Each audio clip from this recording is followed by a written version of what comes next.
à tous et bienvenue dans cette nouvelle émission Salut. de Cinépheuse. Très heureux de vous retrouver. Ça faisait un moment qu'on n'avait pas tourné une émission. D'ailleurs, il y a des gens qui sont plus là depuis la dernière fois. Donc juste cette fois-ci, il n'y a que toi, Philippe. Donc bonjour. Dis bonne année aux gens. Bonne année, bonne santé. Bonne année, bonne santé. Plein de podcasts de Cinépheuse, de Bacchus, de Tocoscope. Oui, voilà. Surtout la santé. Surtout des podcasts en fait. Donc, est-ce que je disais, Fabien n'est pas là aujourd'hui, tu vas assumer l'émission tout seul, donc oui, tu vas devoir assumer. Bon, est-ce que ça servira à quelque chose ? Voilà. Pour combler l'image, j'ai mis un bandeau. C'est vrai, c'est parce que les gens aiment bien quand tu mets le bandeau. Donc, Cinépheuse, on explique, hein, c'est toujours actualité cinéma, donc là c'est la zone libre. Retour sur les news, les choses qui ont fait un petit peu de l'actualité, les gros films et aussi les séries télé. Là, on a donc au programme, on va parler du Hobbit. Alors, je sais, ça fait un petit moment que le film est sorti, mais on voulait quand même revenir dessus parce que c'est quand même la fin d'une des sagas les plus importantes. Rapidos, hein. D'Heroic Fantasy, tout ça, c'est quand même un des gros blockbusters de cet été. D'ailleurs, c'est le film qui a le plus marché, je crois, cet été mondialement, non, en tout cas. Cet hiver, oui, pardon. T'as suivi, t'inquiète. Oui, non, moi je suis totalement désaxé. Hein. Et ensuite, on va parler de Flash, la série télé, parce qu'on avait parlé de Gotham la dernière fois. Et du coup, on s'est dit qu'on allait revenir sur Flash, mais on va faire un Flash, la nouvelle série. Flash contre Flash, Flash la nouvelle série contre Flash l'ancienne série des années 90, donc ça va être un VS, on va pouvoir voir un petit peu qu'est-ce qui a changé, qu'est-ce qui est nouveau ou pas, qu'est-ce qui change avec cette série qui cartonne là aussi, hein, très très gros succès aux États-Unis la nouvelle série, et très appréciée, elle n'est pas encore sortie en France, mais ça ne devrait pas tarder à mon avis. Les retours sont généralement positifs, oui. Oui, très très positif. Donc, et on finit avec les coups de cœur aussi. Les coups de cœur, oui. Comme d'hab. Film porno et tout ça. Quoi. Voilà, tout ça. Donc, voilà, on va enchaîner tout de suite avec le Hobbit.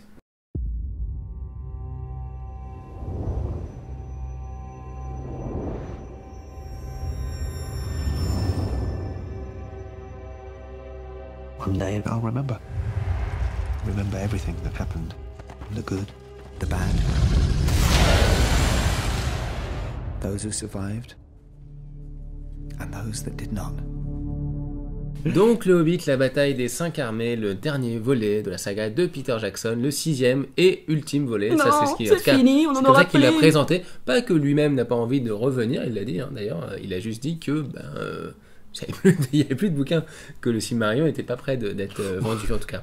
Voilà. Qui voudrait voir le Silmarillion au cinéma ? Honnêtement, c'est un peu comme voir la Bible au cinéma, comme de façon. Non, mais ils peuvent faire ce qu'ils veulent. Ils peuvent même faire d'autres histoires sans pour autant. Tu vois, ils peuvent prendre des histoires adaptées de leur univers sans forcément prendre les bouquins. Oui, ou faire comme Lucasfilm, ils avaient fait les histoires des Ewoks. Tu vois, 2 films des Ewoks, là on peut refaire la même chose, mais avec les Hobbits, ou alors juste avec les orques de leur côté, petite comédie sentimentale avec des orques. Ça peut être bien, ouais. Bref, donc voilà, donc c'est le dernier volet, c'est un petit peu le film qu'on a, qui était alors moins attendu parce que le deuxième volet avait pas mal déçu, en tout cas parmi l'équipe on avait été un peu déçu. Enfin, c'était pas déçu, je dirais que c'était une demi-molle un peu. Ouais, disons qu'il y avait un premier film qui était parce que le premier film était épique, on avait adoré, ouais. Donc, qui avait beaucoup de tension et tout, et le deuxième film se voulait beaucoup plus on va dire entertainment, c'est-à-dire que dans l'action, mais il y avait plus de pression. Oui, puis il y avait une volonté de revenir aux sources, c'est-à-dire revenir à l'esprit Seigneur des Anneaux, grande guerre, grand combat. Il y avait quelque chose, on avait moins le côté aventure, récit d'aventure qu'il y avait avec le premier Bilbo, quoi. Enfin, oui, je le vois pas comme ça justement. Moi j'avais vraiment l'impression qu'ils avaient essayé de revenir aux sources, quoi. D'ailleurs, nous on n'aimait pas, mais la plupart des gens préfèrent le 2, préfèrent le 3. Alors c'est assez marrant parce qu'on va peut-être revenir sur l'accueil critique de cette saga qui est un peu considérée comme je pense à défaut parce qu'il faut pas déconner, comme à peu près équivalente à une sorte de prélogie qu'avait fait la prélogie de Star Wars par rapport à George Lucas, pensant que les deux sont des préquels et que les deux ont déçu à peu près tout le monde. Je suis pas d'accord, déjà parce que le premier Hobbit était très intéressant, mais c'est vrai que ce qui est intéressant c'est que le film a été détesté. Le premier Bilbo, personne l'a aimé. En fait, les gens, ils ont pas aimé cette idée de la première heure qui était un peu chiante pour eux. Tu sais, les nains qui arrivent au fur et à mesure. Alors que je trouvais ça génial. Hein. Mais tu sais, si tu te rappelles bien, Le Seigneur des Anneaux, à l'époque, le premier film, La Communauté de l'Anneau, il avait grave été adoré. C'est la première fois qu'on voyait ça. Mais avec du recul, les gens bah, c'était celui qu'ils aimaient le moins parce qu'en fait il était long. Oui, mais c'est avec le recul, c'est un peu parce qu'en fait ils avaient ils avaient eu le gouffre de Helm, ils avaient eu le combat de Minas Tirith. Le deuxième film a été plus apprécié parce que moi j'avais l'impression quand même qu'il y avait pour eux une sorte de retour parce qu'on retrouvait Legolas, on retrouvait des figures un peu plus proches de ce qu'on avait. C'est surtout que c'est du clip le deuxième film, ça avance tout le temps. Et donc ensuite le troisième qui est là aussi assez apprécié, qui marche très bien, etc. Malgré tout le succès public, il est là. Le film, la saga, elle a rapporté des demi-milliards, etc. Par contre, c'est entaché par quelques petits soucis. Déjà, le 48 Hz, qui était le fameux framerate, qui a été totalement abandonné par Warner, qui n'ont même pas assumé le fait de le passer en framerate. C'était assez chaud, hein, je veux dire. C'est rare qu'un accident aussi industriel marche, parce que c'est quand même une très grosse trilogie. Comme Avatar était censé vendre un truc, même James Cameron a fait machine arrière, il voulait tourner en 68 images par seconde, les Avatars, il va les tourner en 48.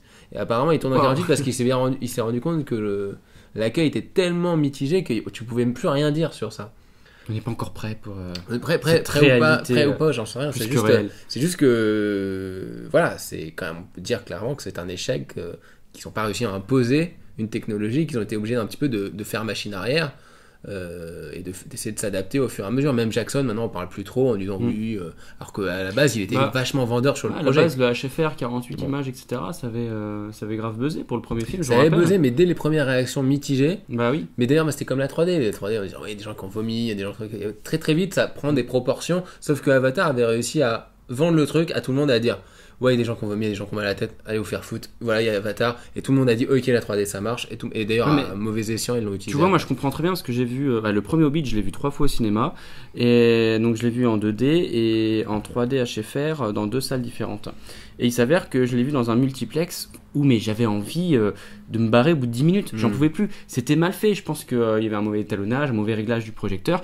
En tout cas, c'était incroyablement moche, quoi. Et si la plupart des gens ont vu ont eu une expérience comme ça, mais ça a dû râler sévèrement. Oui, mais moi, mais en plus, c'est vrai que c'est une différence, parce que moi, je l'ai vu en HFR, j'avais trouvé ça vraiment impressionnant, le premier.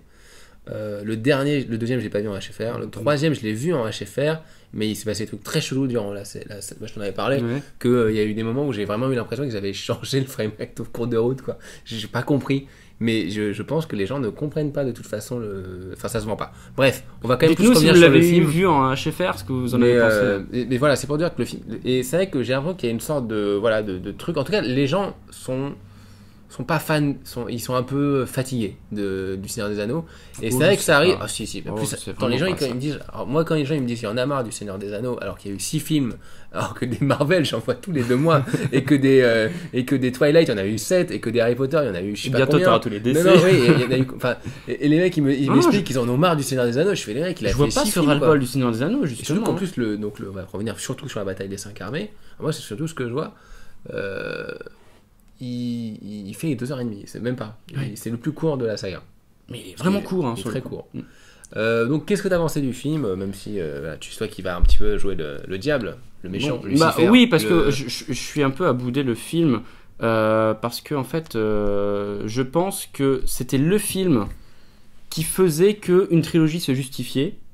Parce que c'est une adaptation d'un petit bouquin qui fait 300 pages, hein. C'est un bouquin pour les enfants limite, et normalement il devrait y avoir qu'un seul film, allez voir 2 si on étire un peu. Et là il avait dit on va faire une trilogie parce que je vais rajouter beaucoup de choses, les appendices, les choses comme ça de Tolkien, et je vais le lier avec ma trilogie. Donc là on se disait ouais c'est génial, et là il avait mis le nécromancien dans le premier film qui faisait vraiment peur, dans le 2 on commençait à avoir du recul, et voilà il avait mis beaucoup plus de présence pour Legolas, et écoutez, c'est un film qui est pour moi une grosse pilule, c'est-à-dire que c'est le film de 2h30 de trop, que ces 2h30 ils auraient pu être comblés dans les 2 films précédents, et donc tout ce qui relie cette trilogie à la première ne marche pas, notamment une séquence où justement il y a Sauron qui mais limite une injure vis-à-vis des fans. J'ai pas compris, je me suis dit mais où on est, comment Peter Jackson, lui qui est un gros maboule de cette saga, a pu faire ça. C'est bizarre, comme si il a fait son George Lucas, il savait pas trop comment raccorder, il a fait tiens je vais faire ça, on va voir tout le monde et ça va être kiffant. Voilà, là je suis assez déçu. Alors pour spoiler, là tu spoilers un petit peu. c'est pour parler de cette scène où il y a une bataille avec tous les petits spoilers, avec les gens l'ont vu. Pas vraiment. Ils sauront. C'est dit dès le deuxième film. Non, mais ce que je veux dire, c'est que c'est quand tu parlais de cette scène particulièrement, parce que en fait, c'est la seule scène où je suis d'accord avec toi. Mais vraiment sur ce film, c'est la scène avec le nécromancien et puis. Mais dis pas tous les gens qu'il y a. Voilà, il y a une scène où il y a une espèce de fan service assez impressionnant, et le problème c'est qu'on sent que c'est au déficient de la mise en scène, parce que c'est limite du théâtre, quoi. Les mecs rentrent par des portes et arrivent pour dire hey, c'est moi, je viens de revenir. C'est vrai. Et tu mais t'étais où? Pourquoi tu t'es caché? Pourquoi vous êtes pas venu avec les autres? En même temps, oui, en même temps, t'es dans la merde. Et moi je suis. Et tu fais mais les mecs, sérieusement, vous pouvez pas venir en même temps. Enfin, il y a un moment où tu fais mais qu'est-ce qui se passe, quoi? Et bah tu sais quoi, donc ça va se lier sur deux choses que j'aime pas vraiment vraiment dans cette franchise, c'est le tout numérique, parce que j'ai vraiment cette impression de tout numérique qu'il n'y avait pas avant. Cette idée que visuellement j'y crois plus autant. Avant on sentait la matière, et là maintenant c'est comme s'ils avaient mis une aura un peu blanchâtre sur tous les personnages. La chose différente, c'est pas que tout est dans le numérique, parce qu'il y a plus d'effets spéciaux que dans le premier, mais il n'y a pas autant. Je sais, mais même ce qui est vrai, mêmes logiciels, mise à jour, même ce qui est vrai, il y a en fait, beaucoup d'effets spéciaux. L'étalonnage fait que c'est tellement lisse. C'est ce qui s'est passé. Que ça m'ennuie. Alors, c'est le gros changement, c'est que c'est tourné en numérique. Oui. C'est ça le gros changement. Les 3 premiers films sont tournés en 35. Ces films-là sont tournés en 5K, je crois, non 4 ou 5K, avec de l'image 3D, et en plus réétalonné par rapport à ce qu'ils expliquaient qu'avec le 48 et la 3D, ils avaient dû changer les couleurs pour correspondre, parce que ça rendait pas la même chose à l'étalonnage. Donc du coup, ils avaient dû s'adapter. Et donc du coup, ils ont dû un peu tâter et pas être parfait. Mais ça correspond aussi à d'autres problèmes, qui est le problème de comment il s'appelle le gros méchant orc là. Le gros méchant. Je suis désolé, je me rappelle pas. Azog, parce que Zog c'est dans ça. C'est Zorg dans Buzz Éclair. Ok, d'accord. Donc Azog. Vas-y, explique le problème de production qu'il y avait eu. Voilà, alors ce qui s'est passé apparemment, c'est que alors ce personnage est totalement numérique, et il a plutôt réussi, mais c'est pas Gollum, quoi. C'est-à-dire que tu sens qu'il est pas fignolé, qu'il y a des moments où on sent qu'il est pas exactement. Il y a ce côté, on sent que c'est du numérique, quoi. Esthétiquement, il est très beau, mais il se marie mal avec le reste. Parfois, ouais. Et en fait, apparemment, ils avaient tourné une grande partie des séquences avec une créature en concrète, en live. Et une vraie créature, ils sont allés dans les abîmes Lovecraftiennes. Ils sont cherchés à Azog, quoi. Non, un homme en costume. Voilà, un homme en costume, ouais. Et du coup, il se trouve que ça n'a pas marché, quoi. Et ça, apparemment, et c'est un des gros changements du film, c'est qu'ils ont supprimé ces scènes où ils l'ont même supprimé numériquement, et ils l'ont mis à la place, quoi. Donc c'est un gros enjeu numérique. Pas surtout, mais en tout cas, oui. En fait, je pense que Jackson a énormément de pouvoir sur cette saga. Ouais. Je pense qu'aussi, il a été un petit peu. Il expliquait, d'ailleurs, c'est intéressant quand il dit voilà, quand Del Toro se barre, j'ai le choix, en gros, j'ai ma boîte, j'ai carrément toute la Nouvelle-Zélande qui travaille pour moi, et je peux pas abandonner le projet, je peux pas le lâcher. Il avait pas envie de revenir parce qu'il disait que ça allait se mettre en concurrence avec lui-même, et qu'il savait qu'il allait se prendre une tollée de tomates, quoi, en gros. Et oui, il en a eu pas mal. Hein. Faire beaucoup de pâtes bolognaises pendant longtemps, mais des salades ou des salades, comme on veut. Mais sont pas frais généralement.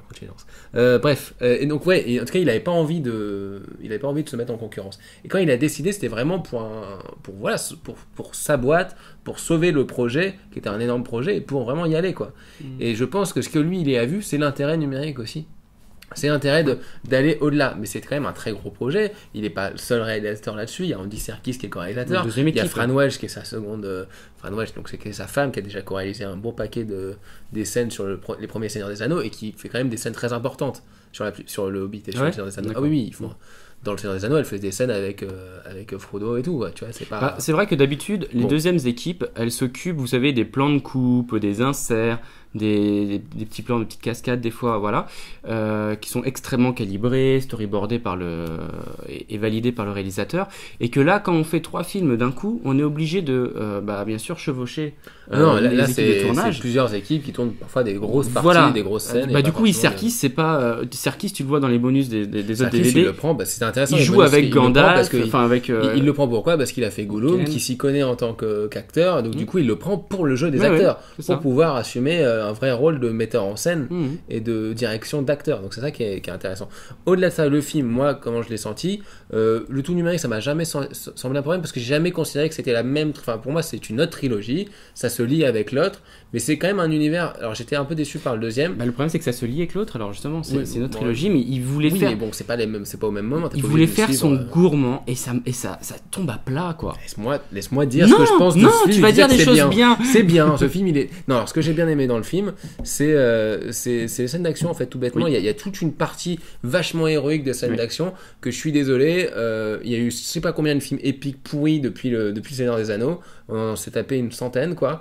Et il y a que Peter Jackson qui arrive à mettre en scène des trucs comme ça. C'est-à-dire que les scènes d'action sont cool. La bataille entre Azog pardon. Et Thorin à la fin marche. Elle est magnifique. C'est sublime. Elle est inventive. Il y a un délire qui évidemment correspond aux jeux vidéo parce que moi ce qu'on oublie, c'est qu'entre le Seigneur des Anneaux et le Hobbit, il y a eu Tintin. Non, il y a eu King Kong. Et King Kong, c'était déjà énormément de numérique. Et King Kong, c'était quand tu vois la bataille entre King Kong et les deux T-Rex là, où tu vois les bêtes géantes, où tu vois la scène où il dévale la cascade, parce que tout le monde a oublié King Kong. Hein. Non. 3 T-Rex, pardon, c'est vrai, 3 T-Rex. C'est déjà un délire. Au niveau un peu à la jeu vidéo de surplus, on va de plus en plus loin, etc. C'est pas pareil, c'est parce que là on parle de gros monstres, quoi. C'est limite du Keiju Eiga, tu vois. Non, c'est pas ça que je parle. Des gros monstres. C'est dans la surenchère d'action. Et la surenchère d'action que permet le numérique. Qui était quelque chose qui avait limite commencé quand il faisait du surf, Legolas, sur l'éléphant. Et d'ailleurs, c'est pour ça, à mon avis, que Legolas est un peu le nouveau personnage qui est ramené. Ouais, mais ça, moi, je trouve ça fun. C'est pas un nouveau personnage forcément, mais c'est. Tu vois, bref. Voilà, ça c'est le problème. Legolas, tout le monde l'a kiffé, et puis c'est vrai qu'il a adoré ce personnage dans la première trilogie, et il fait des trucs géniaux, pardon. Et voilà, il fait ses 3 flèches sur l'éléphant, après il surfe sur la trompe. Oui, c'était fun. Et maintenant, c'était un manifeste des 3 prochains. Voilà, c'était juste un début. On est d'accord, mais c'est délirant, et en même temps, c'est ce que le numérique il permet. Et non, parce que des fois. Parce que attends, quand tu vois, alors là, je vais être super chiant. Quand tu vois comment ça s'appelle la série de Keita Amemiya là. Garo, Garo, qui est une très grosse série d'animation de live japonaise, mais qui est un délire pas possible. C'est kitsch à mort, parce qu'ils n'ont pas les effets spéciaux pour assumer. Ils n'ont pas les effets spéciaux réalistes pour assumer, mais ils font de la mise en scène totalement hallucinante. Oui, mais ça c'est purement japonais. Ils n'ont jamais l'argent, mais ils y vont quand même. Oui, il n'y a pas d'argent et tout, mais ce qu'ils font avec le numérique, c'est génial parce que tu peux te le permettre qu'en numérique et c'est délirant. C'est exactement ce qu'il fait Jackson, mais avec du plus gros budget. Oui, mais c'est une série, là on parle. C'est pas des plus gros budgets, c'est 20 fois le budget. Ce que fait Legolas, c'est la même chose que ce que fait. Merde, Gavan, c'est ça Non, Garo. Garo, pardon. Putain, mais j'ai un problème avec les noms aujourd'hui. C'est pas grave. Oui, alors, du coup, le deuxième point négatif que je trouve. Jean-Claude Philippe, exactement, putain, mais merde. Mais tu étais presque. Ouais. C'est que c'est un film d'enfant gâté. C'est-à-dire que les 3 premiers. Écoute-moi. Les grands mots. Non, mais c'est ça. Les 3 premiers films ont été faits dans la douleur. Et j'ai même ressenti ça dans le premier film du Hobbit. Ah oui, le Hobbit, oui, je pense que ça a été fait dans la douleur. Et les 2 derniers. Ça a été, je pense que ça, je dirais pas que ça a été fait à la va-vite, ça a été fait sans âme ou quoi que ce soit, pas du tout. Hein. Je pense que Jackson est vraiment intègre. Sauf que on ressent pas vraiment de douleur dans sa mise en scène, etc. Alors t'as des très beaux, c'est vrai, les combats sont magnifiques. Je suis d'accord avec Romain. Les combats, on a l'impression qu'il veut donner une ampleur de légende à chaque personnage, et c'est ce qu'on a besoin parce que c'est un film qui raconte des légendes. C'est une prélogie, donc on en a besoin, et c'est vraiment très très bien. Et par contre, oui, le tout numérique, les cascades, en veux-tu, en voilà, n'importe la whack, façon Legolas comme il y a dans ce film, et bah ça a sa limite. Et du coup, moi j'y croyais plus, au bout d'un moment je me suis dit, mais on est dans un cartoon, et quand tu vois, il y a un sol qui se dérobe sous les pieds de Legolas qui passe de roche en roche, on sent, mais le mec il y croit pas. C'est-à-dire, il fait un mouvement, mais tellement pas réaliste, et ça c'est plusieurs fois dans le film. Et du coup, Peter Jackson. Ça fait délirer quand tu le vois avec. Bon, bref. Moi, il y a des petits détails comme ça avec le numérique que je trouve délirants, et que je trouve qu'il y a que Jackson d'ailleurs pour les faire, quoi. Mais en termes de lieu, d'espace, t'as 5 armées. Moi, je les attends encore, les 5 armées. Il y en a 4. Oui, vraiment, il y en a que 4. Bon, voilà. 4,13. Les 10 nains là qui pensent que c'est les meilleurs. Et par exemple, cette scène où les nains débattent comme ça est magnifique. C'est con, mais qu'est-ce que c'est beau.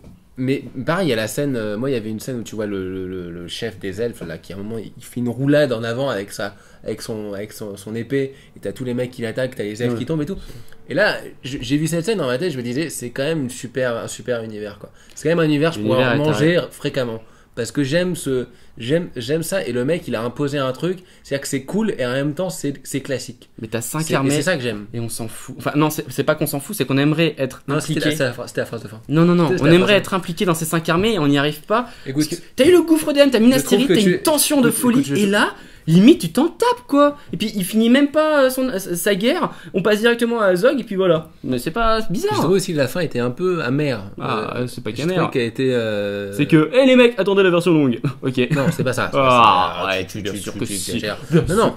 La scène. Alors on parie combien que la scène de fin, sera exactement la même. Celle avec Bilbo qui redevient vieux, etc. et qui écrit son truc avec la carte. Et qui est juste un mec qui ressasse le passé. Non, mais moi je parle du combat des 5 armées. Je te parle de la toute fin. Oui, non, mais ça c'est n'importe quoi. L'épilogue. On voyait qui? On voyait pas Frodo du moins dans le premier film. Au début du film, au début, ouais, là on le voit pas. Mais je trouve qu'il y avait quelque chose de. Mais non, n'importe quoi. Allez, bon, ouais, tu m'emmerdes. on va faire Flash, mais rapidement. Ça tombe bien d'ailleurs, il faut qu'on le fasse vite, puisque c'est Flash. Donc, passons à Flash, s'il vous plaît. Flash contre Flash.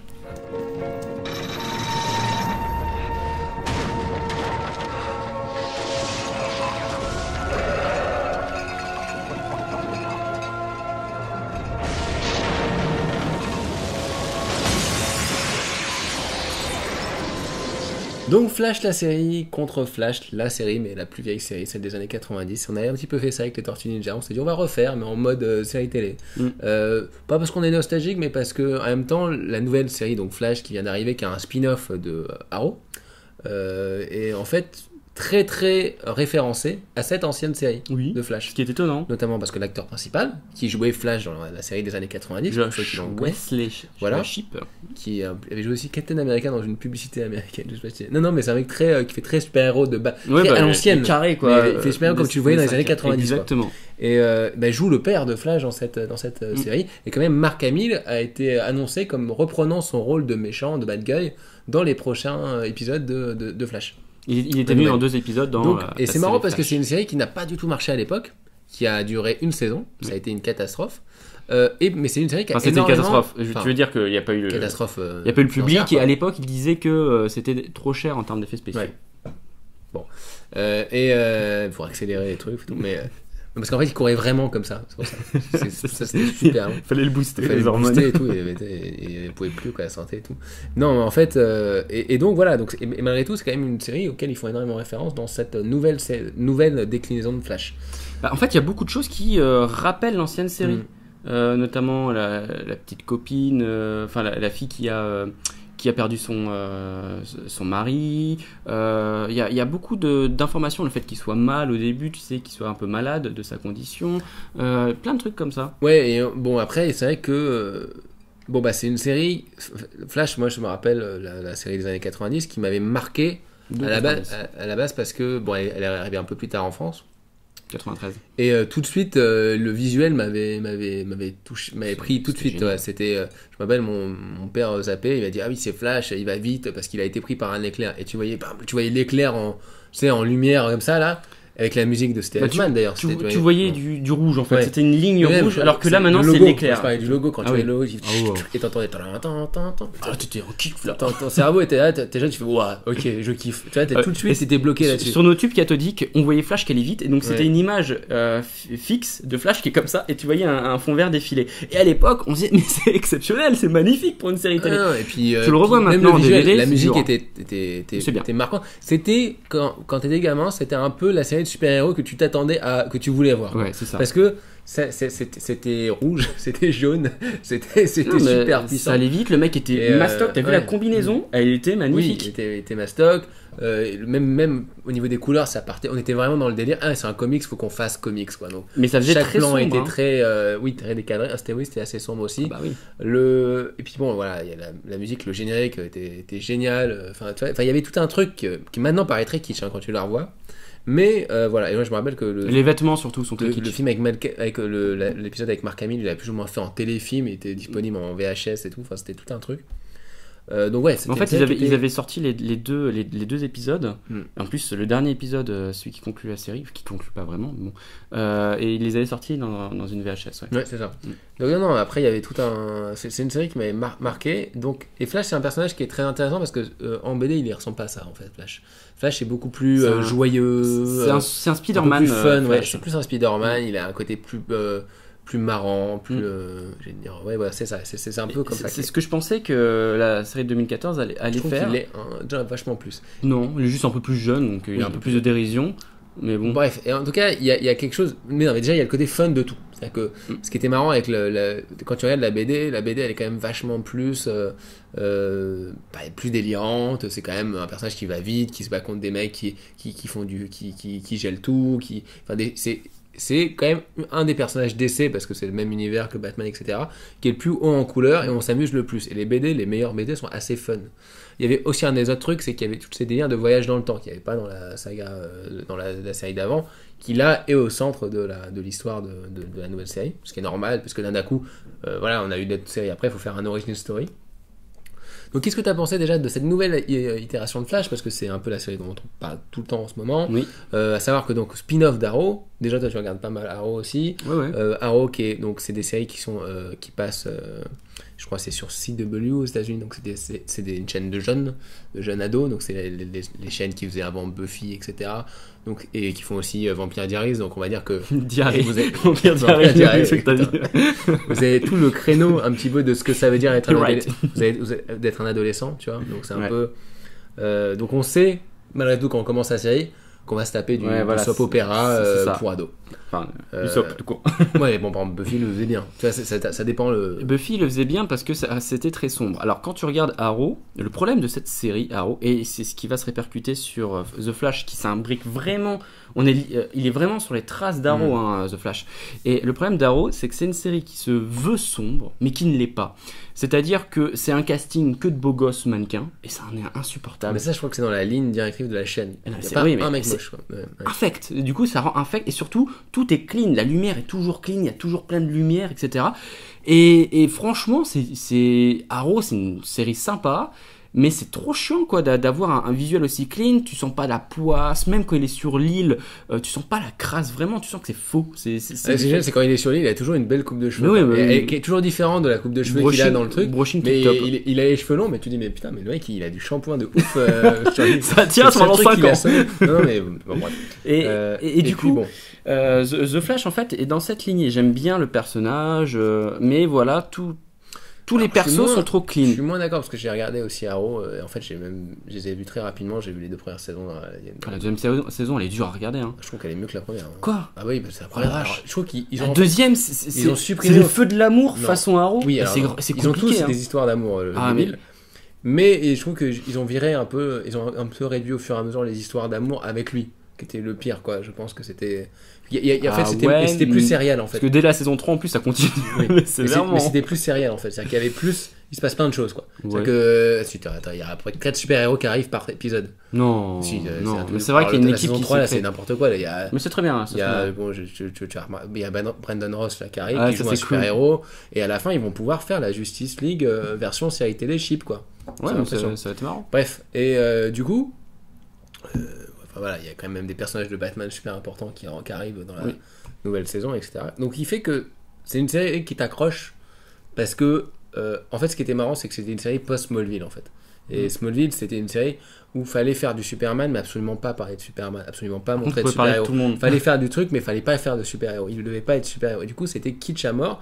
Et du coup quand toi t'étais fan de super-héros, etc., tu regardais, tu trouvais ça déjà kitsch. Mais en plus tu te disais mais les mecs ils s'assument pas en fait. Non. Et là, ce que j'ai, c'est qu'ils s'assument. Bah oui. C'est-à-dire que là, les mecs, c'est le bal costumé, quoi. C'est le carnaval. Ouais, mais c'est des mecs costumés. Sobre, tout le monde devient un héros costumé. Il y a un mec qui a un flashback, ils sont tous costumés à un moment donné. Mais c'est parfois kitsch. C'est mais en même temps, tu dis. Bon, au moins c'est cool, ils assument leur truc quoi. J'ai l'impression que c'est le problème, et qui est assez récurrent des séries d'essai, et on en avait parlé pour Gotham, c'est que tout le monde est connecté. Oui. Tous ceux qui sont dans cet univers-là, ils sont tous connectés les uns les autres, ils ont tous des passés troublants, etc. Et il y a toujours un truc, et c'est bizarre. Mais alors Flash est pour moi au-dessus d'Arrow, même si Arrow est une série qui est assez prenante parce qu'elle relance pour moi plein de trucs. Moi, je me suis forcé, et la saison 2, j'ai dû me faire du mal. Non, la saison 2, je l'ai bien suivi, même si c'était ce qu'ils avaient fait avec... bon bref, on va pas spoiler la série. La saison 3 est intéressante parce que... Enfin moi en fait, je suis juste content parce qu'ils font revenir des personnages que j'aime bien, que je voyais nulle part ailleurs. Quoi, Arrow, c'est la série. Donc, si tu vois un personnage mourir, t'inquiète, il reviendra toujours. Enfin ouais. Non mais elle est trop lisse cette série. Enfin mais The Flash effectivement c'est très c'est mieux. C'est mieux. Par contre les seconds couteaux, donc les personnages secondaires, ils sont moins charismatiques. Alors on est que dans une première saison, mais je m'en fiche un petit peu plus quoi. Alors moi non, juste je suis plus alors je trouve déjà que j'aime bien le personnage principal qui est pas beau gosse quoi. C'est pas Arrow qui fait des... Il a même une tête chelou, il a une tête toute petite avec un grand corps. Il fait penser à Andrew Garfield, etc. Ils ont pris une espèce de... Mais ils en ont fait un bon acteur. Ils en ont fait un geek, caricatural, mais ils en ont fait un geek. Alors du coup il y a 2 geeks dans une team. Il y a lui et puis le scientifique, c'est super chelou. Mais en même temps, c'est une série de geeks, mais pas avec 2 geeks, il y en a tous, ils sont tous geeks. Ce qui est génial d'ailleurs, c'est que parce qu'ils ont, c'est comme Arrow en fait, ils ont un groupe de gens qui sont avec eux. En fait, il y a une identité secrète, personne ne la connaît, tout le monde sait qui est Flash en fait au fur et à mesure. Au fur et à mesure, ouais. Ça va plus vite que pour Arrow, effectivement. C'est Flash. donc du coup, toute la série, c'est vraiment que des geeks, c'est tous des trucs scientifiques, etc. Ils sont tous experts dans quelque chose. Même Flash, au final, c'est un scientifique. Mais c'est une série qui est très fun. C'est une série qui est délirante en fait. Qui se veut fun, ouais. Et les effets spéciaux. Tu t'ennuies pas. Quand tu regardes par rapport aux. Les effets spéciaux sont géniaux. Sont assez magnifiques et t'es content quoi. Chaque épisode, il a un truc à faire. C'est presque du shonen pour moi. Chaque épisode, il faut qu'il aille plus loin dans sa vitesse. Parce qu'on est vraiment dans l'évolution. Ouais, dans l'évolution, dans le contrôle et tout. Moi, il dit il faut que tu cours sur l'eau. Ok, il faut que je cours sur l'eau, mais il faut que je fasse comment? Bah, faut que tu ailles plus vite. Moi, il doit donner un coup de poing. Tout l'épisode est sur le coup de poing qu'il doit donner. J'ai pas tout vu de la saison 3, mais moi, j'espère une chose, c'est qu'on va voir un Flash qui traverse la matière. Ça va sûrement arriver. Mais du coup, c'est bien. Donc, la série commence par le pilote, par le meurtre de sa mère, qui est dans l'origine story de Flash. Donc, ça, c'est bien parce qu'il n'y avait pas dans la série Flash. Série Flash, c'est déjà un mec costaud. Ce qui est génial quand même. Dans la série Flash, par contre, il y avait le meurtre de son frère, tu vois, qui arrivait, mais il y avait un bad guy bien scarisé dès le premier épisode. Dans Flash, quand il t'expliquait qu'il était scientifique, polyscientifique, qu'il avait une blouse, tu croyais pas 2 secondes. Bah disons qu'il était déjà musclé avant d'être Flash. Mec, je suis scientifique, tu fais quoi sérieusement. Mais le retour de la médaille, c'est que j'aimais bien voir le Flash musclé, quoi. Le Flash de la bande dessinée, ça me faisait plaisir. Là, on a le Flash geek qui est juste en combinaison de cuir. Sec, hein. Enfin, bref. Ouais, non, mais il est sec, bien sûr, mais il est musclé. Non, mais oui, mais c'est en combinaison, il fait pas musclé. Mais moi, je m'identifie. Mais maintenant, je m'identifie plus. Alors après, il y a du soap opéra tous les épisodes. C'est juste pas possible. Il y a des histoires d'amour avec c'est une série pour ados. Mais comparé Beverly Hills a des pouvoirs. Comparé à d'autres trucs, il y a quand même énormément de... Quand ils font des trucs sur les comics, c'est ça que j'aime bien. Et par exemple, la scène où il se transforme, où il se prend l'éclair, est vraiment belle, quoi. C'est-à-dire qu'ils ont vraiment travaillé le truc, etc. Bon, c'est la scène où... Enfin, ça vient d'Arrow, la scène. Hein. Oui, je sais, mais ce que je veux dire, c'est que ça vient de... Non, mais ce que j'aime bien avec Arrow et avec cette série, c'est que je trouve que ce sont des séries qui sont vachement bien mises en scène. Je trouve qu'ils font un boulot en termes de visuel qui est vraiment très bien. Ouais. C'est-à-dire qu'il y a des moments, même dans Arrow, quand il se bat contre un mec débile au début de l'épisode, et ça lui arrive tout le temps, il balance de la pluie, ils font des poses iconiques, etc. Ah oui, alors ça, ce que personne n'osait faire, quoi. Avant, dans les séries de super-héros, attention, fallait pas faire parce qu'on n'a pas l'argent. Et là, les mecs s'en foutent, ils y vont à fond. Et c'est ça qui est assez classe. Et ils y vont. Enfin, il y a une scène, par exemple, dans Flash, où il traverse un train qui tombe, quoi, et ça part en délire et tout. Et c'est assez classe. Enfin, il y a vraiment du... Donc moi, c'est une série que j'apprécie beaucoup. Même si, bon voilà, celle des années 90, ça va dire, elle était bien pour l'époque, je trouve. Et bien, ça va revenir au débat de Tortue Ninja. C'est-à-dire que là, on a vraiment une série de 2014 qui représente 2014. Une série plus clean, avec une ville plus, on va dire, plus épurée, tu vois, des couleurs plus bleutées, enfin voilà. Alors que dans Flash, la première série, on ressent les maux de la société, déjà de New York de l'époque, comme pour... C'était pas New York, non, mais c'est Central City, c'est Central City, voilà. Mais c'est comme pour les Tortues Ninja, c'est-à-dire que qu'est-ce qu'on a dans Flash? On n'a pas forcément que des vilains, enfin des vilains avec des super pouvoirs. contrairement à la dernière série là, qui s'axe énormément comics à se battre contre des vilains avec des super pouvoirs. À chaque épisode, t'as un personnage. Voilà. Et avant, c'était plutôt des mots de la société qui alternaient avec les vilains. Donc, par exemple, il y a un pilote de la série qui fait 1h30 qui est vraiment génial, qui part sur un délire de clan souterrain, comme le clan des foot dans le film de Tortue Ninja. C'est d'ailleurs la juxtaposition est assez étonnante et c'est la même époque, hein. Bah oui, c'est la même époque, c'est 90 et du coup on a vraiment des mots de la société, voilà, on va parler des SDF, on va parler des rebuts de la société, on va parler des jeunes qui sont sans avenir, etc., de la violence dans la rue, et à chaque fois ça va être ça constamment, et du coup c'est vraiment deux Flash quand même bien distincts qui se battent contre deux ennemis vraiment bien distincts, et je pense que ces deux séries peuvent se compléter et revenir sur la série de 90 est un bien fait. Pour moi, Flash, qui est une série qui m'avait beaucoup parlé visuellement quand je la revois maintenant, c'est pas Flash. Flash, c'est pas Flash. C'est une version de Batman, comme beaucoup de séries de l'époque et des trucs comme ça. C'est comment on peut faire le Batman de Burton, mais en série. Et d'ailleurs, c'est Elfman qui fait la musique, et d'ailleurs, le visuel est très proche, et d'ailleurs, enfin voilà, il y a plein de choses. C'est très bien, Mark Hamill ressemble dans l'univers d'essai qu'il voulait créer à l'époque. Vraiment assez proche du Joker, finalement, comme il le fera. Si, c'est toujours des personnages un peu en couleur, etc. Et voilà, pour moi, c'est pas ça. Et Central City, c'est pas ça. C'est justement une ville qui est vachement high-tech, qui est vachement plus solaire, quoi. Et donc, tout revient maintenant sur l'aspect technologique, c'est ce que je reprochais la piraterie informatique, etc. Moi, Gotham revenait à l'époque de Flash parce que on faisait une série où il fallait absolument pas parler de super-héros, où il fallait absolument pas fallait que tout reste, mais qu'en même temps, visuellement, tout le monde surjouait comme des malades, tout le monde faisait des grimaces, tout le monde, visuellement, fallait absolument montrer qu'on était dans du comics, mais en même temps, fallait pas montrer du comics, quoi. Donc, ce qui était totalement con. Si un jour ils assumaient de faire un Batman en série télé, bon, ça serait Arrow. C'est ce qui est bien avec Arrow et Flash, c'est que c'est au moins des séries chaque personnage de la série, tu t'attends à ce que ça va être à devenir un super-héros. Oui. C'est même trop, mais c'est là où t'es content, c'est que tu te dis bon bah au moins les mecs ils assument, quoi. Et ce qui est bien avec Flash, c'est que oui, Flash en BD c'est fun et c'est cool et c'est agréable et c'est pour moi c'est ça qui est bien, quoi.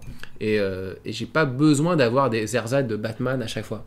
D'avoir des... Non, je suis d'accord. Parce que pour moi, c'était montré qu'à l'époque, ils savaient pas comment gérer, quoi. Alors que maintenant, je me rends compte que c'est là où tu vois qu'il y a une évolution. Il y a tellement de films, de séries de super-héros. S'il y avait moins d'histoires s'il n'y avait pas d'histoire d'amour à l'eau, je serais plus heureux, tu vois. Mais bon, c'est pas grave. Ah, mais c'est ça qui bute tout. Je fais avec.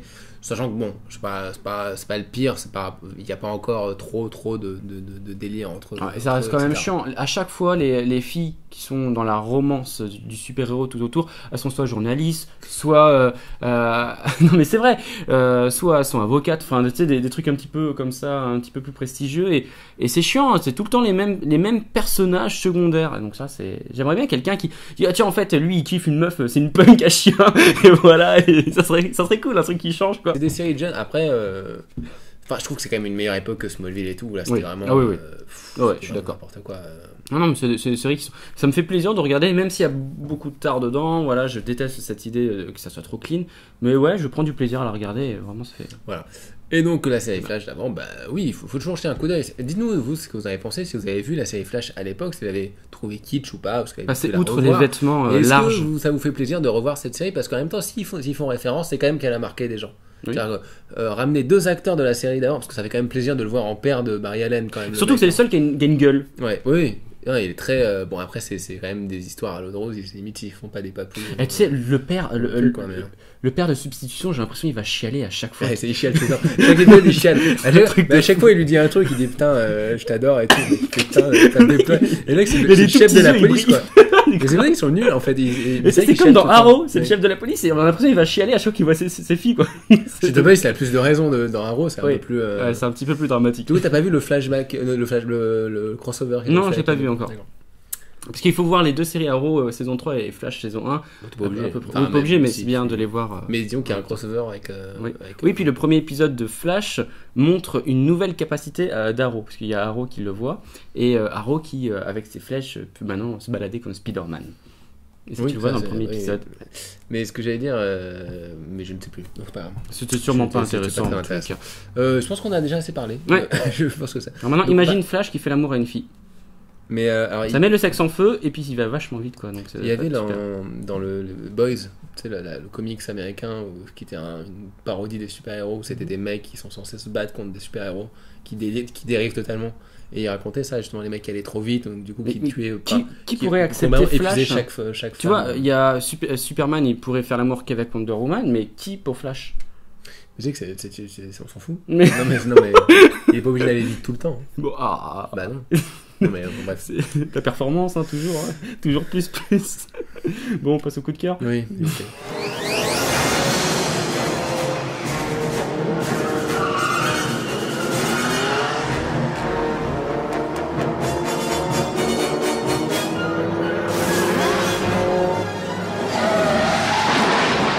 Donc les coups de cœur, avant de terminer l'émission, on va un petit peu donner notre, un petit truc en plus qui nous a fait kiffer récemment, un petit conseil en plus pour nos auditeurs ou podcasteurs. Alors moi, poditeur. Je vous conseille vivement la série de Disney XD Star Wars Rebels qui là ils sont 9 épisodes. Star Wars Rebels. C'est pour les Français. Hein, je vous la conseille vraiment parce que j'ai pas du tout aimé la série en 3D Clone Wars. D'accord, j'avais beaucoup plus aimé la série de Tartakovsky en 2D, qui était vraiment très bien. Tartakovsky. Oui, Tartakovsky. Enfin bref, et j'ai vraiment pas aimé la série donc en 3D. Donc je l'ai arrêté. Et celle-là, j'y suis allé avec à reculons, et j'ai été vraiment vraiment surpris. Alors en fait, c'est une série et on sent que Disney veut se rapprocher directement de la trilogie de base parce qu'après ils vont faire la suite de la trilogie avec le 7. Et donc on revient sur cet univers avec l'Empire qui gouverne, les Stormtroopers qui vadrouillent et tout ça, qui patrouillent même. Stormtroopers quoi. Les Stormtroopers. Non mais c'est ma question qui fasse. Et j'aime beaucoup l'équipe de héros qui est mis en scène. C'est par exemple, il y a un Jedi qui va prendre sous son aile un jeune, donc Ezra. Et ce Jedi en question, c'est pas forcément un grand Jedi. C'est même limite presque un Jedi manqué, qui a pas fini sa formation, mais voilà, il va prendre sous son aile, il va apprendre à Ezra l'art de la force, hein. Et Ezra c'est pareil, c'est un petit voleur, ça voilà, c'est des bad guys et dedans il y a des morts, l'action est vraiment bien foutue visuellement. Alors le car design j'accroche pas du tout, surtout que Ezra il a des cheveux, on dirait c'est des pâtes à modeler dégueu, enfin c'est pas super, mais la mise en scène est très bien, l'action est très très belle et l'histoire est forte, les personnages marchent très bien. Dedans t'as un seigneur Sith qui fait vraiment flipper, c'est exactement ce qu'on a envie de voir. C'est pas un conte Dooku tout vieux. Hey je vais te buter. Non, voilà, c'est des mecs qui font vraiment flipper à la Dark Maul. À la Dark Maul. Et voilà, je vous la conseille vivement. Là, j'ai fait vite, succinct. Voilà. Ouais. Non, j'ai juste imaginé un vieux pépé avec sa canne. Moi, je l'ai vu en tout cas. D'accord. Alors moi, mon coup de cœur. C'est juste, c'est un retour, c'est par rapport à Jonito en fait. J'ai vu Rogue War que je n'avais pas vu quand il est sorti en DVD, et j'ai vu aussi Blind Detective qui n'est pas encore sorti en France. Blind Detective qui est donc le dernier film qu'il a fait, et c'est très cool parce que j'ai revu de très bons films de Jono, surtout Jonito, pardon.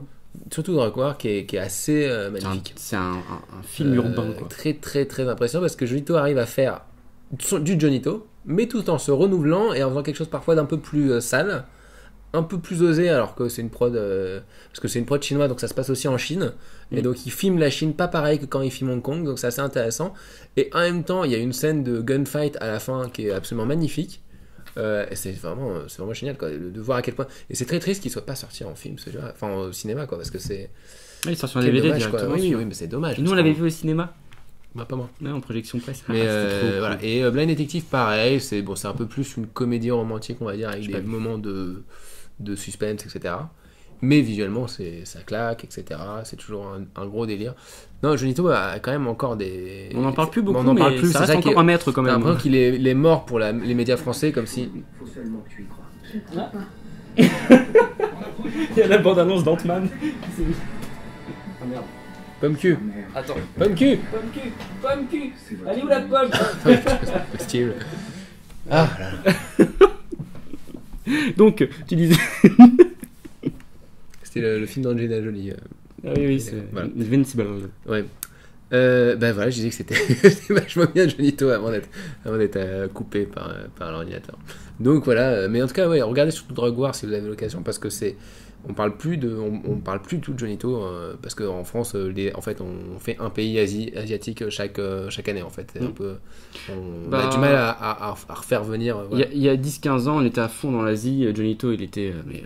Là, je me rappelle, il y a 5-6 ans, il était venu, c'était les années 2000, ah putain, Johnito, c'est un génie, c'est lui. Puis finalement, non, c'est plus ça, à un moment, ça a été le cinéma coréen, maintenant, c'est plus le cinéma coréen. Non, c'est plus le cinéma asiatique, hein. Tu vas à la FNAC, avant, il y avait un rayon énorme de films asiatiques, et maintenant, il est comme ça. Il y a un peu de cinéma chinois et tout, pareil, il y a un film qui s'appelle Acapella, qui est sorti, un film coréen, qui est pour moi un des meilleurs films de l'année dernière, qui a été, mais juste, enfin, rien, quoi, alors que Scorsese a dit que c'était un des meilleurs films. Le mec, c'est son premier film, Scorsese, il a dit ça défonce tout, j'aime trop ça, tu es le mec qui est comme ça après, enfin bon. Et donc voilà, donc ça c'est comme ça que ça se passe. Donc Drug War, en tout cas, essayez de vous le mater si vous pouvez, parce que c'est vraiment du bon Johnito, quoi, comme il a pu en faire avec Exilé, avec d'autres films comme ça, quoi. Voilà, c'est tout. Il faudra un jour faire un cinéphile sur Johnito. Il faudra en faire 20, parce qu'il a fait 100 productions, voire plus. Sur faire 2 heures on fait les commentaires audio de Vengeance si tu veux avec Johnny Hallyday. Un Johnito à ne pas voir. Oh, quoique, même s'il a des trucs pas mal. Donc, bon bah voilà, j'espère que ça vous a plu cette nouvelle émission, un petit peu d'une durée classique, on va dire, en plus à 2, c'est pour dire. Donc voilà, j'espère en tout cas que voilà, n'hésitez pas à dire ce que vous avez pensé du Hobbit, de Flash, etc. De nous donner des conseils aussi, notamment pour qu'ils portent autre chose. Si vous voulez qu'ils portent autre chose sur la tête, hein, genre si vous voulez qu'ils changent, dites-le nous. J'ai des chapeaux. J'ai un chapeau. Vous pouvez mettre envoyer. J'ai un truc de cowboy. Envoyez à Cinéphos un chapeau de Freddy Krueger. Des courriers. Envoyez des chapeaux à Cinéphos. Et si vous envoyez un chapeau, je vous promets, si vous envoyez des chapeaux à Cinéphos, ils le portent de toutes les missions. Franchement, carrément. N'importe quoi, même si c'est une tête de bite, ils le portent. Ah ouais, non, mais si c'est un pui-pui ou une tête de grenouille, on y va. Donc envoyez, et comme ça on verra ce que ça donne, quoi. Allez, salut, bonne semaine.